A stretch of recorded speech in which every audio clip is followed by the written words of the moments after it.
Oh, good morning, Internet and Herr Ulf. It is now around 11 o'clock in the morning. We just came back from the Fish River Canyon, as you've seen in episode 36. And we're here at the Pompstasie at Canyon Road Lodge, where everybody seems to be losing their number plates. And there's some stickers, so of course we have to put Kaboes sticker up here as well.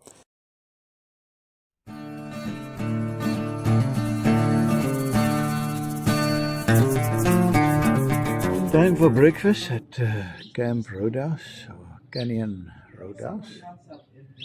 So, among these lovely vehicles here.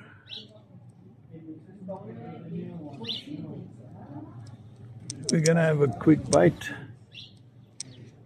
and then we're off somewhere. We don't know yet exactly where we're going to go. Now we have just visited the Fish River Canyon, which is over here. And as you can see, we've now traveled most of the western part of Namibia. So now we're back here at the Canyon Road Lodge. And we need to leave Namibia today. So we're going to route back here, down here, dirt road towards Karasburg. Or Grunau rather, and then towards Karasburg on the tar. And then we're contemplating either going out at Omsjepkans here or routing back to the main border post of Ariamsvlei. Now, things changed a little bit in Namibia on our status. So maybe it's better to route towards Ariamsvlei and clear out at the main border post rather than the small one.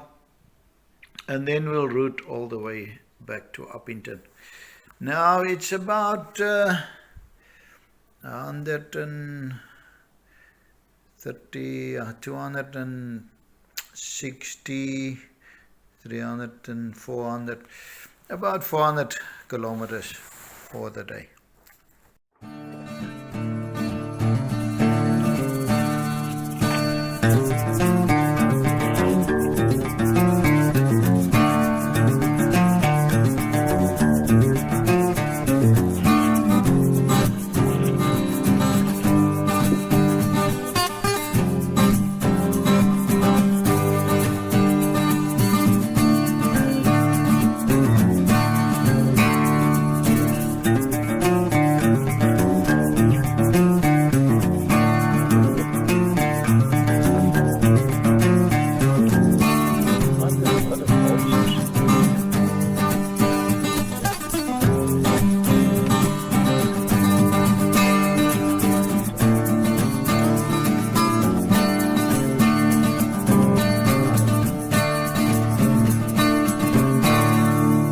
We find this big party here just outside of Camp Roadhouse, and they've just finished feeding on the carcass. When we got there, almost nothing left of the carcass. We can't even identify what it was.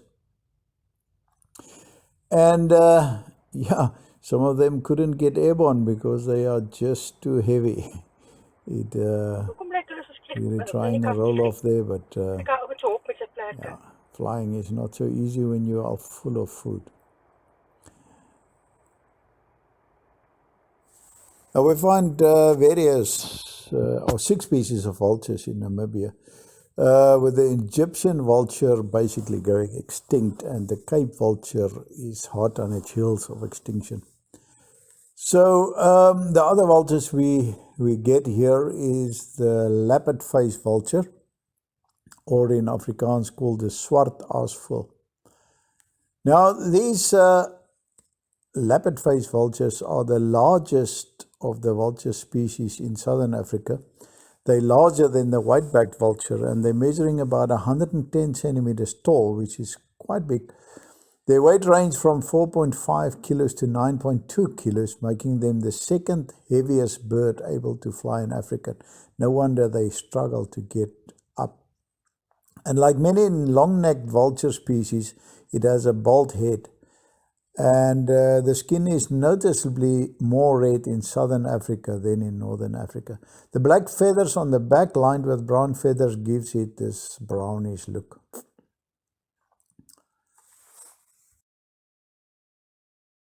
We also spot a couple of Cape vultures here among them. And the Cape vulture is that creamy buff body plumage, which contrasts with his dark flight and tail feathers in his black bill.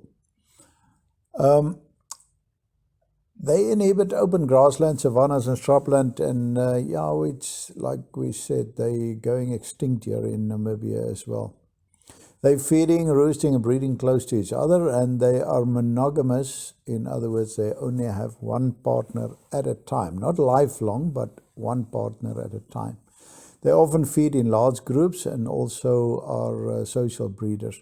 The young birds normally form groups to forage and roost some distance from their breeding sites. Interaction between the difficult populations does occur.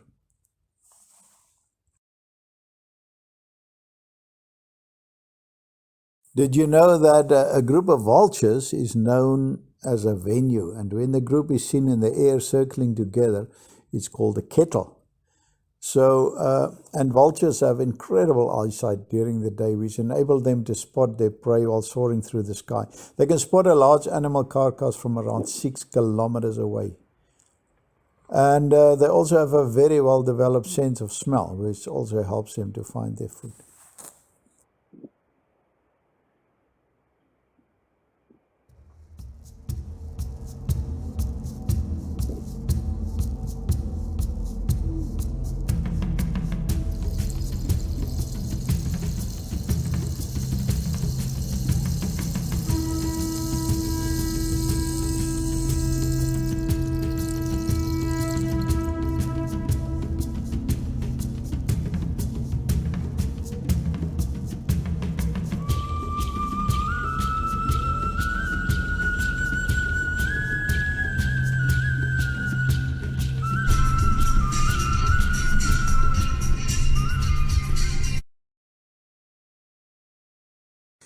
We approach the small town of Grunau. The significance of Grunau is that it's where the two main tar roads from the Ariamsvlei border post and from Noordoever border post comes together into the main road towards Keetmanshoop and Windhoek. Grunau is serving a small town that used to serve or serves the farming community in the heart of what was previously known the Karakul area, this whole southern part of Namibia. And of course the railway runs from Karasburg through Grunau. This is the old railway station, and then also in Grunau is the famous Country Hotel, which has been open since 1970. Grunau used to be our enemies in rugby when I was in primary school, so I'm not very fond of Grunau, but we'll leave that for another day.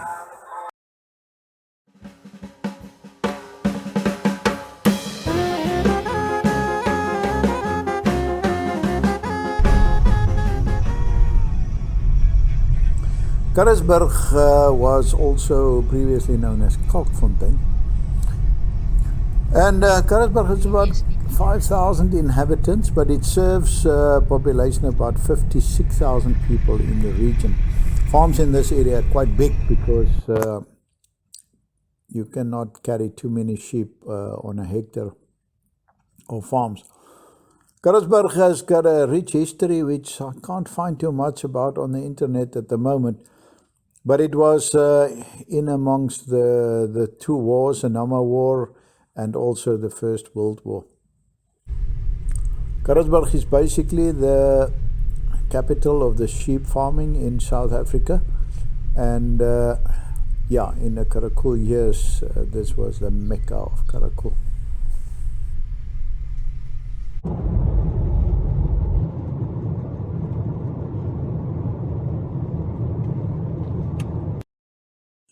Now, it's about 110 kilometers from Karasburg to Ariamsvlei, and the most interesting little koppies and little mountains.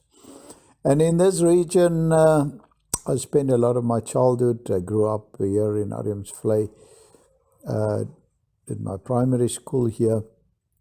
And in this region, we used to come for Sunday school picnics or just to play on a Sunday. Anyway, Ariamsvlei is situated about 15 kilometers from the actual border. And this is where the Namibian border post is, where we're going to cross. And little town hasn't grown much since I left school here many, many years ago.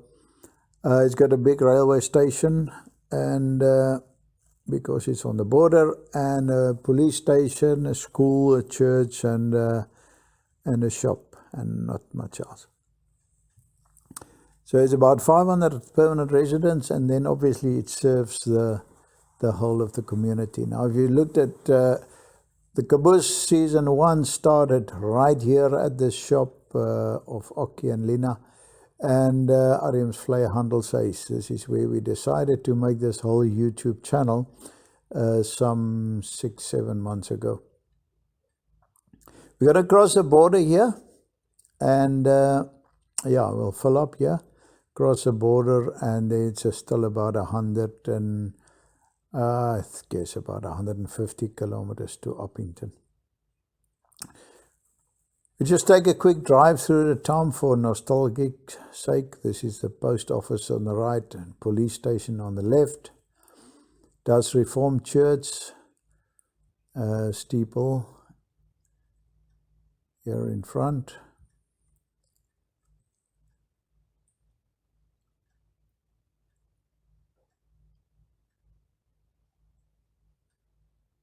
And this road that we're traveling now used to lead to our farm.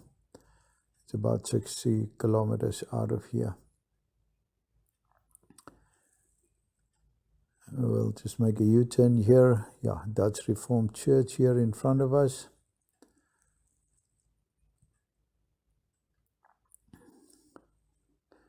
And on the other side of the huge tank there, that's where the school is. School is situated right next to the new border post, which was opened later. And we're just passing the post office of Ariamsvlei again. And that blue buildings, that's a school. It didn't used to be blue. It used to be called, I think, something de Villiers. I'm not sure what the school was called. This used to be the old Agra. It seems to be closed now. You see a lot of containers on the right. Well, I got away from that, but and that is on the left. There's all the houses that the permanent members used to live in, and this is again the school and the hostels on the left, where I grew up and did the first 5 years of my school career. We're entering the border post now, and hopefully it won't be too difficult. We chose. Well, we are through the first border post, and now it's about 15 kilometers to the actual border, and where the South African border post is situated. Now, this area here, the distinct little there, you can see it, Nakop coming out there. And I remember when I was in my first year at school, there was a big train crash here, and we came out here and we collected all the roller bearings which we used to play with. Yeah, this is a great area, and it's with quite sadness that we have to leave Namibia now, but we'll be back shortly. Now, this is the actual border we're crossing now, and it's about 1 kilometer from here to the South African border post. Here we're entering it now, where we're going to clear passport control and customs, and whatever else they think we should do.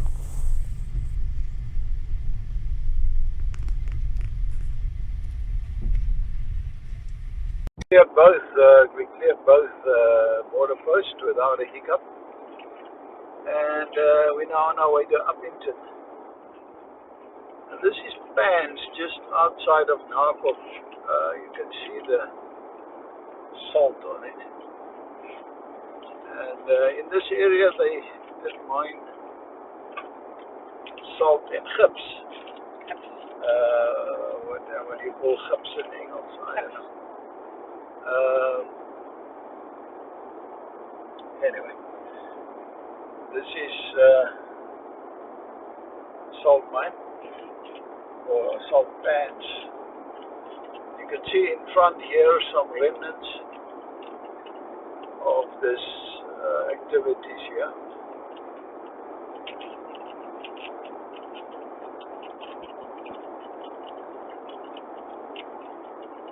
Many years ago, right here where we are now, we ran over a rock in the road and hit the car sump and broke the car sump. And I was still in school. I'll never forget that.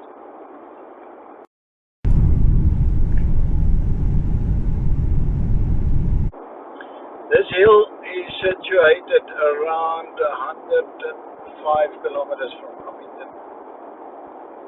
And it's in the middle of basically nothingness. But there's a little airstrip just on the other side here. And years ago, I don't remember the date, I'll try and find it. But many years ago, some pilot brought a charter plane in here with some people. And he had to wait here at the airstrip for them to have some meeting here with local farmers. And then he took off without them while he was still supposed to wait. And he flew into the side of the hill right here. I don't know if they ever figured out what happened. I will try and find something. Nou hierdie is die nes van die versamelvoëls.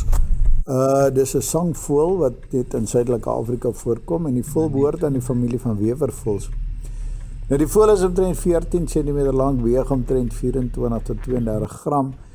Hulle is lig gekleur en hulle is 'n groep voël, hulle koöperatiewe broeiers en hulle maak 'n grasdaknes wat op 'n paal of 'n telefoonpaal gebou word, 'n windpomp of 'n boom.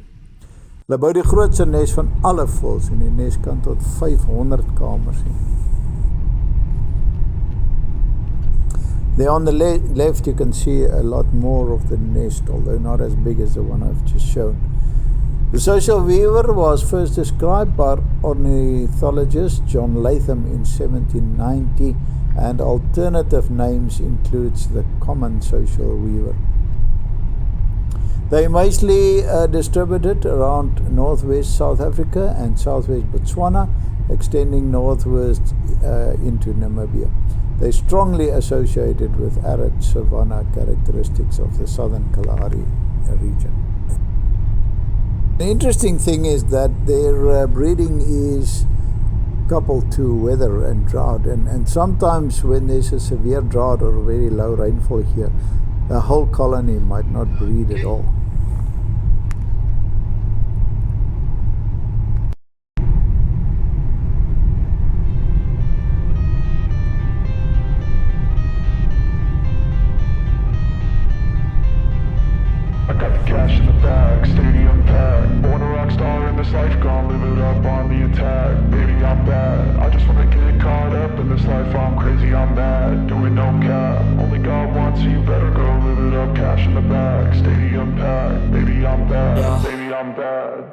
I just wanna stay bad, stay mad, chip on my shoulder cause they treat me like an outcast. I ain't gonna take that, stay back, I'll be swinging hard till the hits come in all caps. I ain't gonna lay back, pray that someone's gonna help me, ain't nobody like that. I ain't gonna wait, that's all fact, give me one shot and I'll never get the throne back. I'm sick of being cautious, I'ma go cause something, can't stop this, I'ma steal everybody's... It's good to be back in Upington. We're here tonight at Munati Lodge, and you can see the sun going down. And we set up here. Munati Lodge is sort of on the edge of the Kalahari, so from one desert to another. And this is our setup here. Very nice. Kaboes made it in one, right, or row after yesterday's trip. It was full of dust. And we're going to have a little braai shortly. Billikie is just billikie. Nothing stops billikie.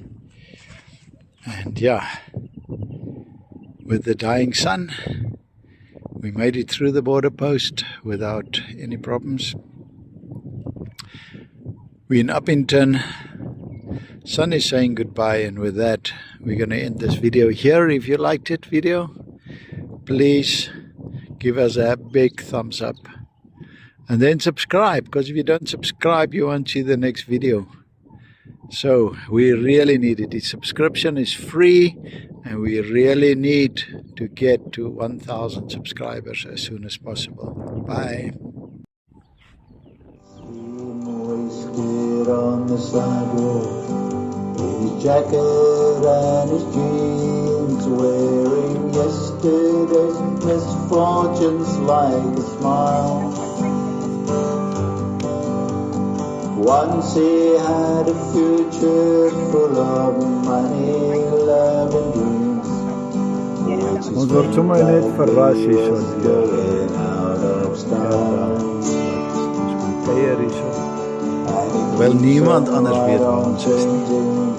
So ja, Gerda, welkom by Kaboes Adventures. Searching for a shrine he's never found. Nee, liefie.